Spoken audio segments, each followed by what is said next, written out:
ఇప్పుడు నేను దీపం పెట్టాని, ఇదే అఖండ దీపం. అదిగో అక్కడ గొల్ల మండపం తరువాత కనపడుతుందే, అదే మహాద్వారం. అది దాటితే ధ్వజస్తంభం, వెండివాకిలి.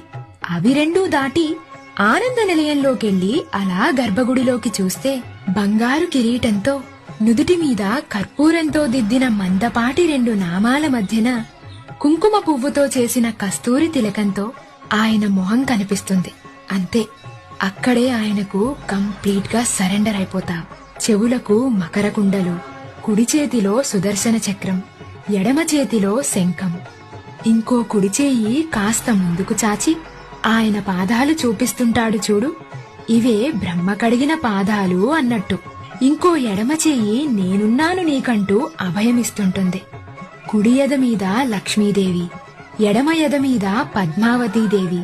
ఆయన రెండు భుజాల మీద నాగభరణాలున్న ఆ పెద్దాయనను చూడగానే ఒక్కసారిగా కళ్లలో నీళ్లు, నరాల్లో ఉత్తేజం, ఒంట్లో ధైర్యం, ఎదలో హాయి వచ్చేస్తాయి.